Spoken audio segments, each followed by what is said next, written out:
this is Francis Lombard, and welcome back to Portrait of an Editor.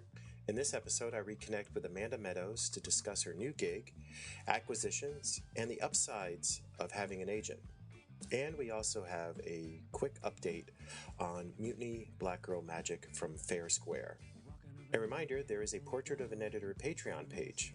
There you can find my older interviews all the way back to 2017, and I just moved a bunch of my recent interviews to that page with added outtakes, so check everything out for just $1 a month. Now here's my conversation with Amanda. Enjoy. So Amanda, before we started recording, you were talking about your new gig. I guess let's go back to that because you were saying some great things about sort of just where you are, in your head. Absolutely. And just position, and what you're doing there. So let's just catch up with that. Yes. So since the successful fundraising of Mutiny Black Girl Magic with Fairsquare Comics, shout out to them. That funded, I think, in March. And then about a week or two later, I started my new job at Andrews McMeel. I'm an editor there, and I'm working on mostly like adult comics and illustrated humor and a mix of other sort of general trade type things that Andrews McMeel does really well. This has been the first.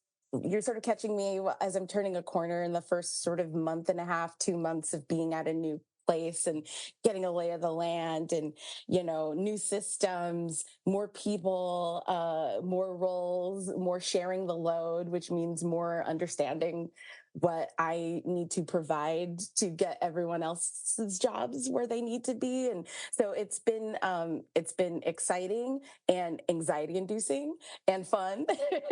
I feel like I'm kind of getting into a place where I'm settling in and kind of getting a better sense of what I want to bring in. And also, I'm still learning everything about our editorial team and what the lore is. Whenever you enter any place that's been around for a while, Andrews McMeel's about 50 years old. I think they're turning 55 next year. There's like a lot of lore. So I feel like every day I'm learning something about old people, old decisions, the way they used to make books. I'm just very in it right now. Could you give us a little breakdown of what the company does?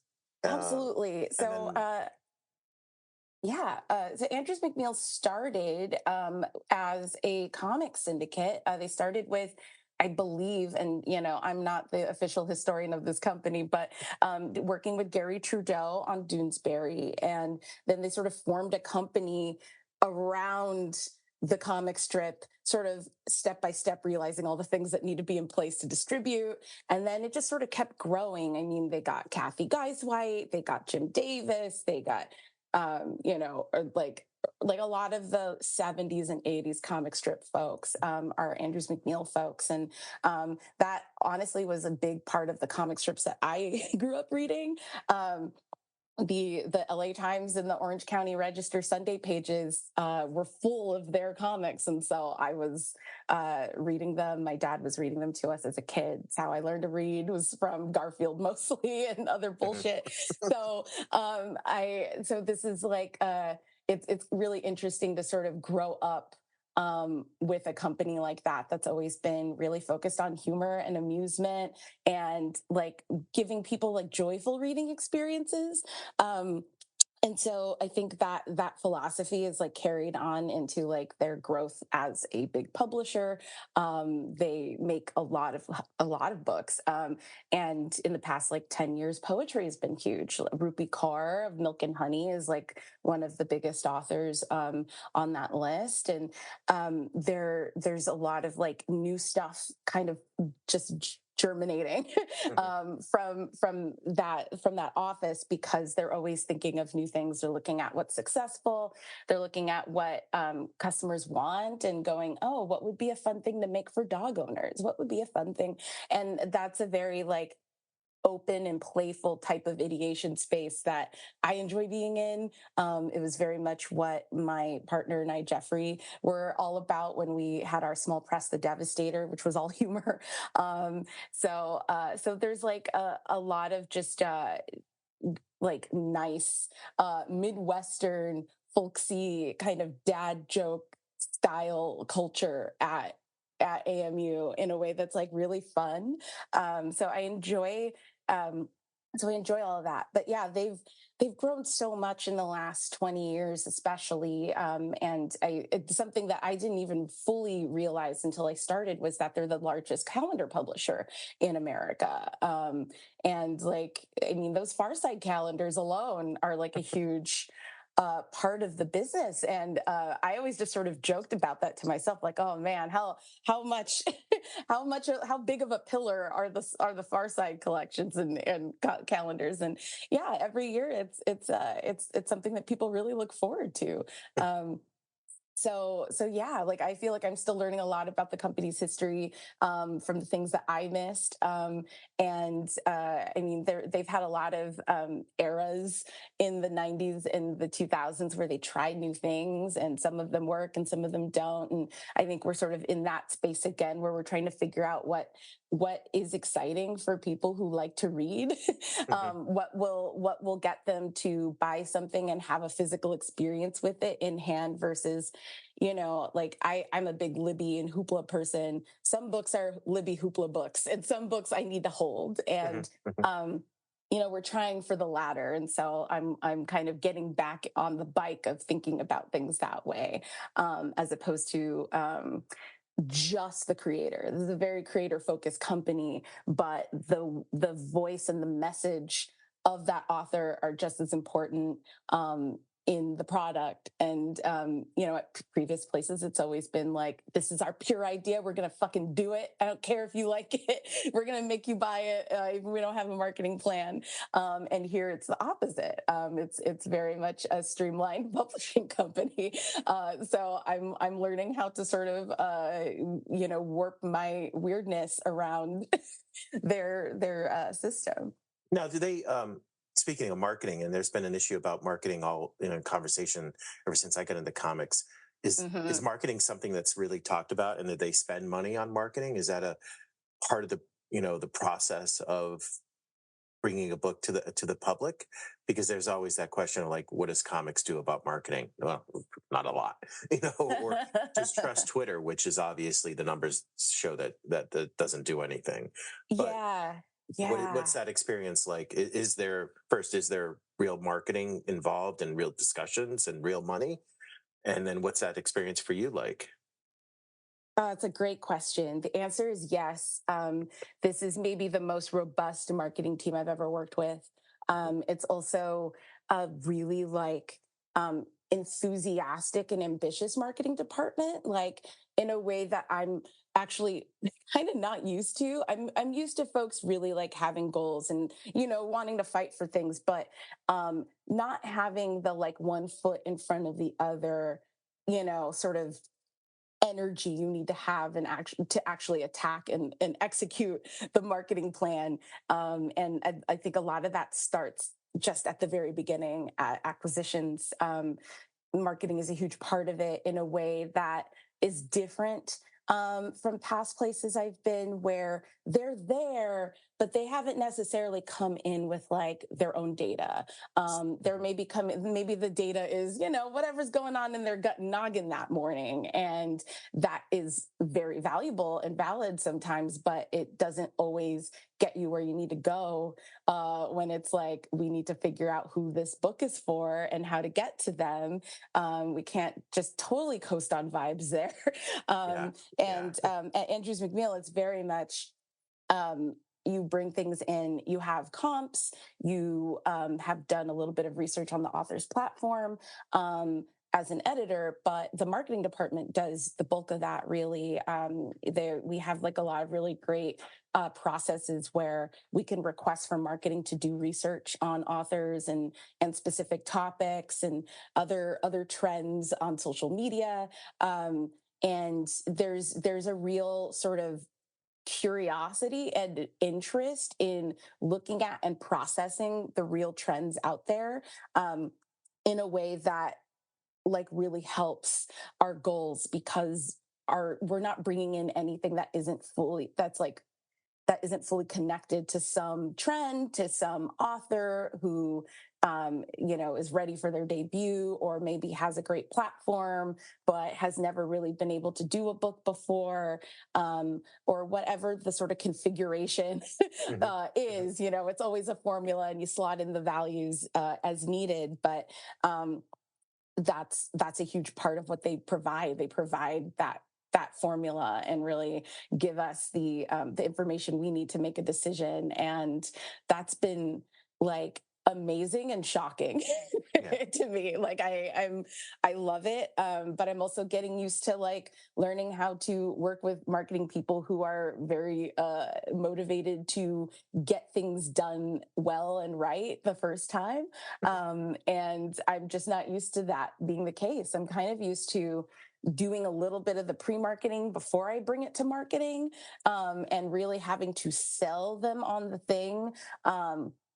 And I think in comics, marketing folks are already overworked, and understaffed and underpaid in a way that makes it really hard for them to fight for things they don't already love. I've seen it happen. I've been in that case as a small press person, going, all right, well, I've got 6 books. Two of these, I'm not exactly sure what to do with. I'm going to go hard on these 4 and hope that I figure out these other 2. But like, when you have like a team of dozens of people, they have shared the load in a way that's like really streamlined. And Hmm. so there's people whose job is just to talk to authors and help them with their branding. And there's associates who just work on like reports and sales and coordinate. And we like have a really good relationship with our distributor Simon and Schuster in ways that I'm just used to, like feeling like I'm always behind. Like, wait, Simon and Schuster said these are the dates. What? Why am I finding this out now? And here it's a little bit more of a two-way that's like ongoing every week, Hmm. and I really enjoy that. Hope that's useful. I'm Hmm. trying not to like be too confident with my assessment because I'm here for 2 months, but that's been my impression so far.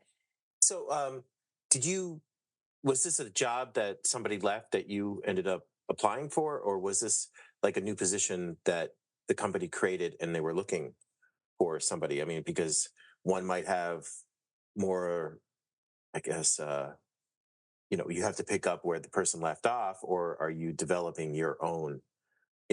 Have to sort of figure out where you are in the company if it's a straight up new position. Mm.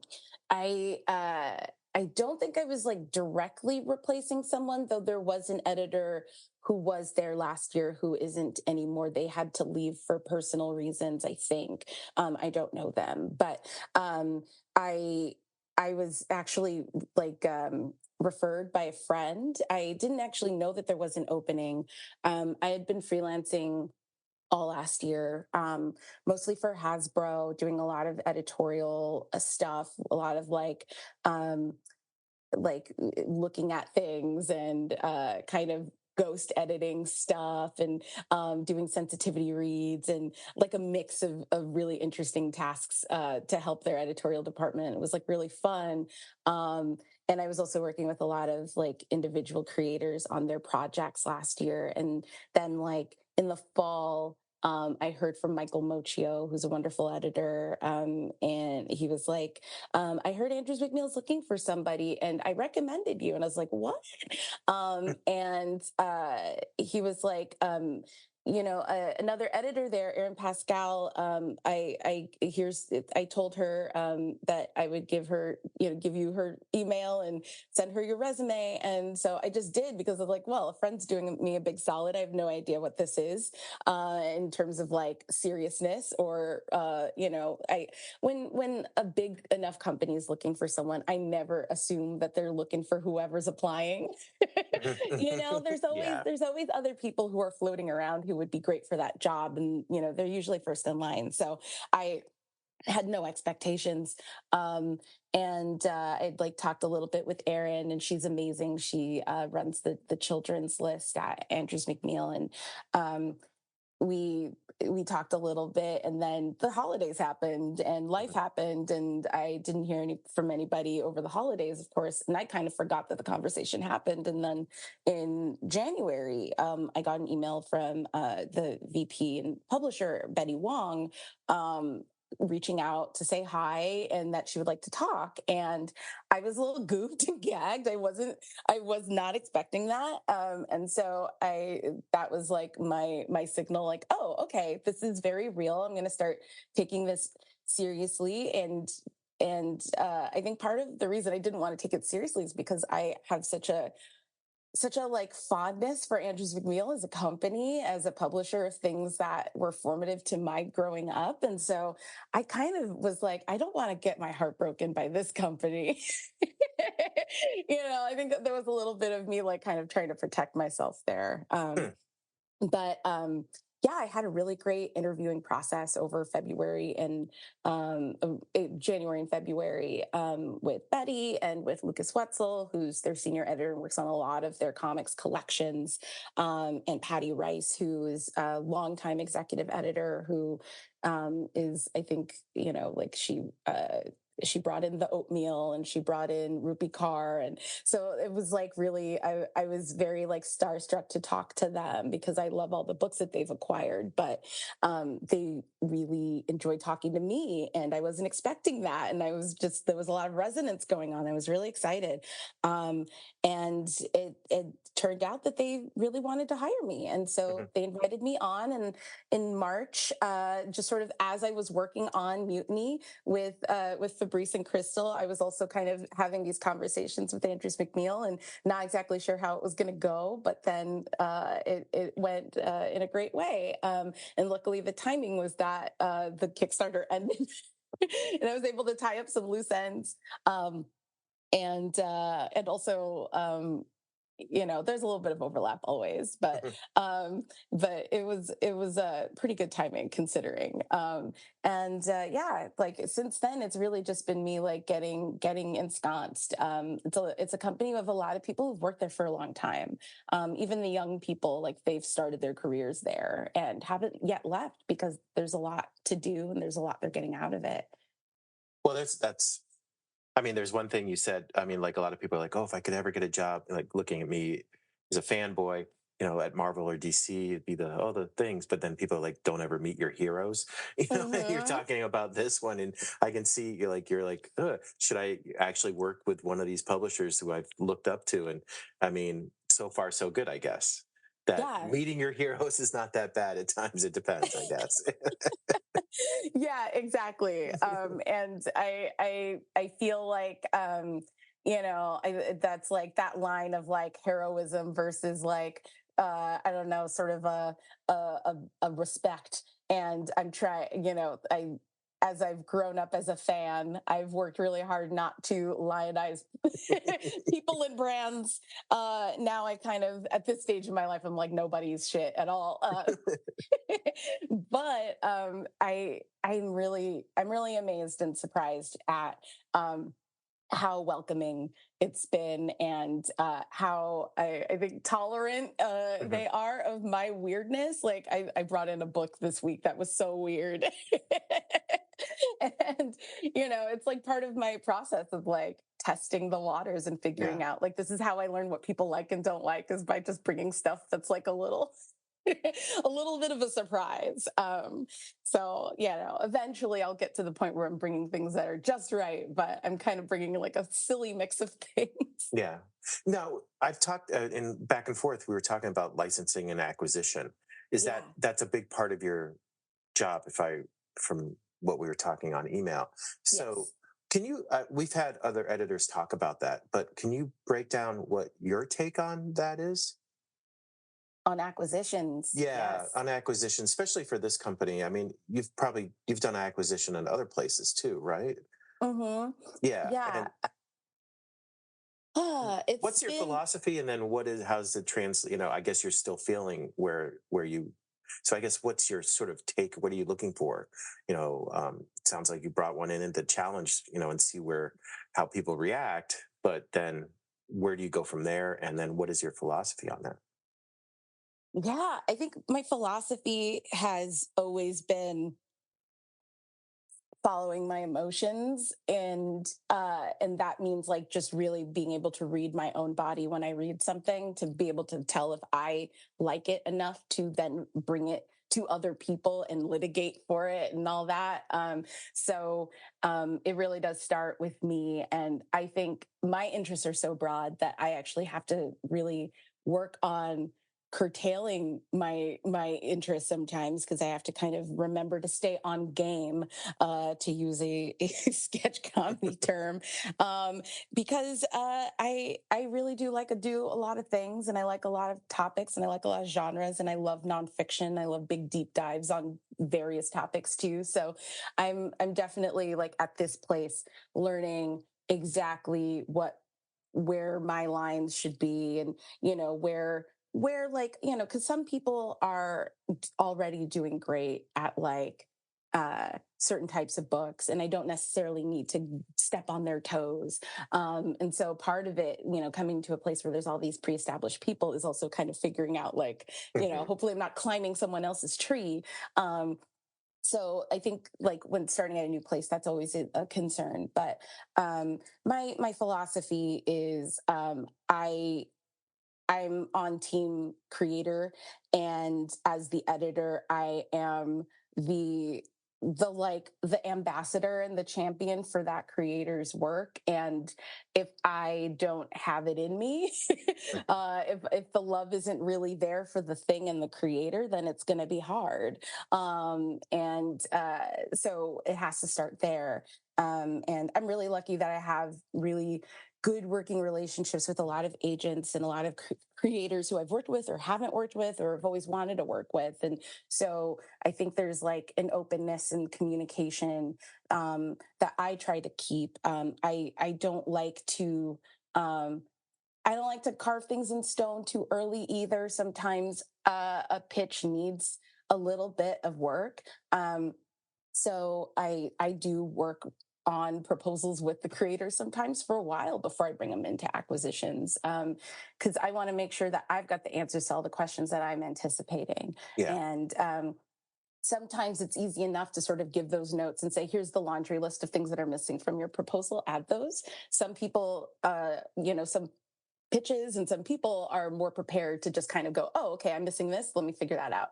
And other people need like a little bit more of like a guide through development. And I tend to do the latter a lot. And I think I enjoy it because I've had to do things in hard mode to like kind of start my career. So things are just easier enough for me now, in that I don't also have to do marketing and also the accounting and also the hauling of the boxes, that I can kind of spend a little bit of that energy I would have spent elsewhere in sort of working with the creator to make sure that they know what they're getting into, that they know the process that they're about to enter, that they know what their own process is, so that when they get to this other institution's process, they don't suddenly freeze up and get confused, which I would do in some cases. So, I think there are a lot of big publishers where it's very much about extracting, like, let's just get the thing,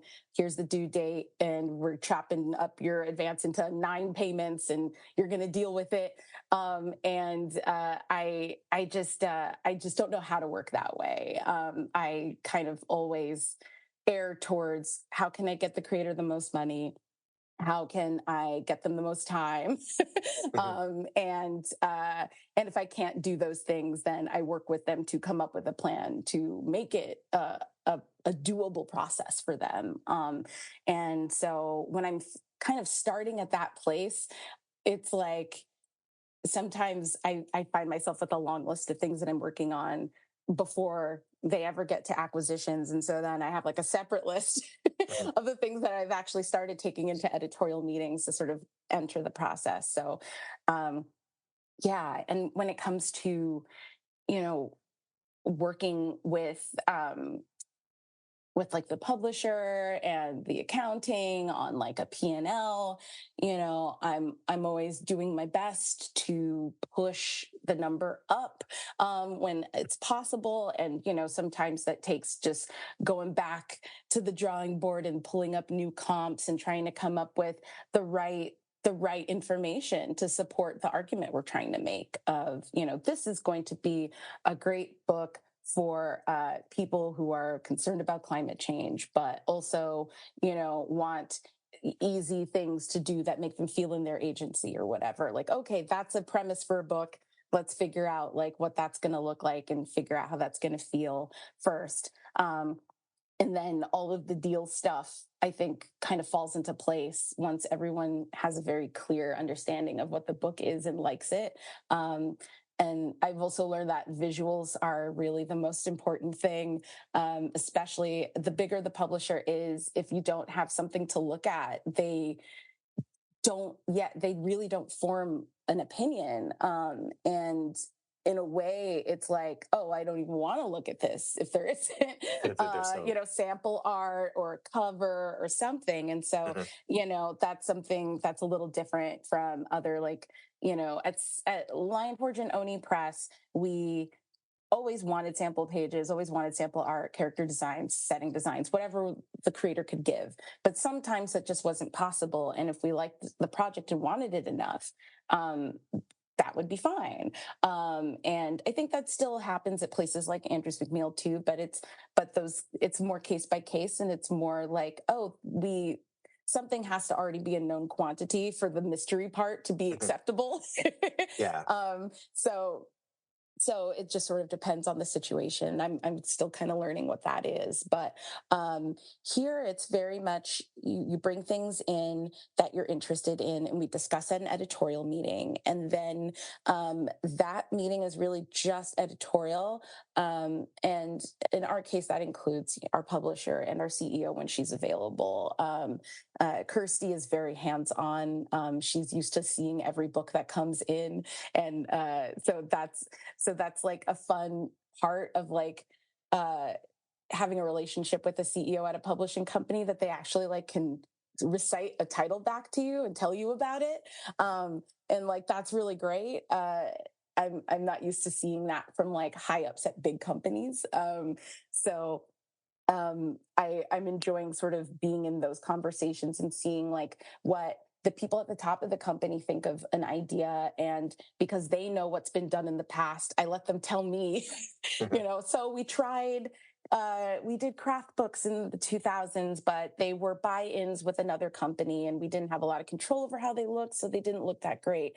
And so if we ever do them again, we need to think about them another way and be more intentional and have something that's a very appealing package, like as an example. And it's like, that's really great intel to get as a new editor somewhere. And so a big part of acquisitions for me now is really just going to be absorbing new material from the whatever stuff I send them. And I'm having success. Like I'm acquiring things already, and that's really great. But it's also it's fun to sort of play with the numbers game and see what sticks. I'm still very much in that space.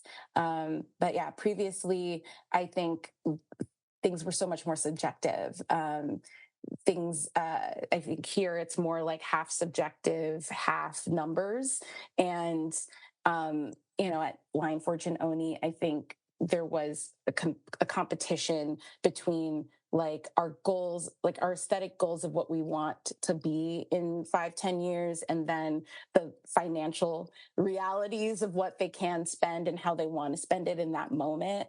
And so there were a lot of interesting decisions made in the Lion Forge days. A lot of throwing good money after bad, spending a lot of money on big names for titles that just weren't ready for that, or weren't at the stage creatively where they were strong enough on their own. And so like, I think there was a lot of using big names to sort of be the driving sort of make a splash, but not really. Can the book itself sort of survive on its own? can it Right. survive on just the storytelling and just the concept? It gets you a couple press, some ink and press, but it- where is it going from there? Exactly. What's it going to be for six? So one thing with it, I had a question. It's like, how's the pipeline? Are you dealing with talent through agents? What's the role of the agent for you? Are you Do you have to go through the agent either way of like, I'm looking for something that we have an idea. I just came out of a creative meeting. We have something we want to fill. Or when it comes to pitches, does it always have to come through the agent at this point where you are right now? I have not yet encountered an unagented proposal. That Oh, doesn't okay. mean that they don't exist. I'm used to working with a mix of people who are agented or unagented, and some people are unagented by choice. But I find that a lot of people just, especially in comics, just haven't had the access and don't really know any literary agents. So I find that just in my work every day working with creators, I tend to pair people up a lot. Like a Hmm. few times a year, I end up giving somebody a recommendation, and they end up with an agent, and then I work with that agent, and it's like, oh, great! Like it's nice to feel like the creator has somebody fighting for them, because as the editor, there's only so much you can do internally. Um, and I'm already so like on creator side Hmm. Hmm. that it's like I don't want the problem of going, oh God, I tried so hard, but I still couldn't get the creator this thing that they wanted. Knowing that there's an agent there who I can talk to and strategize with, and be like, okay, this is when royalty reports come out, this is who you should email, just giving people the tools they need to fight for the creator the way that they're supposed to. So I really do like it when creators have agents. It's not a deal breaker for me, and especially if I really love the thing that they're doing, I'm going to just send it to an agent and be like, hey, do you like this? This Hmm. person's looking for representation. So I try. I'm a little bit open minded about that stuff. What And about a lawyer? What about lawyers mm, too? Just having somebody to for the talent. Does everybody have a lawyer at least, or not? Or you still no, no? You have to send them to no, lawyers too. Okay. people just I find it. I mean, as an LA person, I know a lot of people who have entertainment lawyers, and what I've found is you don't really you can't really justify the expense of an entertainment lawyer if you're not making money from multiple places. Hmm. So like Hmm. the folks I know who are like TV writers and comics writers, like they may have an entertainment lawyer because that person litigated their contract for working on a sitcom or something. Um, and so like maybe they still have some money on the retainer, so they'll like look at the publishing contract too. I've done that before. I've worked with a creator where they had an entertainment lawyer and a lit agent, and so it was really interesting talking to both of them, and having to like get sort of approvals from both. It's time consuming, of course, so don't prefer that. And usually it's a little redundant. It's like rarely do they each have things that are wildly different from each other in terms Hmm. of like notes, so it just doubles the time that it takes to get anything through. um, so yeah, I think like for some folks, an entertainment lawyer makes sense, and that's someone who I would expect to run into. But most folks who just work in publishing, who are not in the top 2% earners, don't don't really work with lawyers unless something really goes wrong. So we only have like a couple minutes left, Oh and my goodness. I know it's gone by quickly. One, I wanted to like just check in because one thing I said, how did the Kickstarter for Mutiny Black Girl Magic was a success? It got funded. Yes. So where are you now? How do you feel about it now? I mean, is the work all done? I mean, I know there was a lot of work done up front, which was great for the campaign. There So was, yeah. how are things going with that? Seeing that's where we are, I promised to check in on that last time we spoke.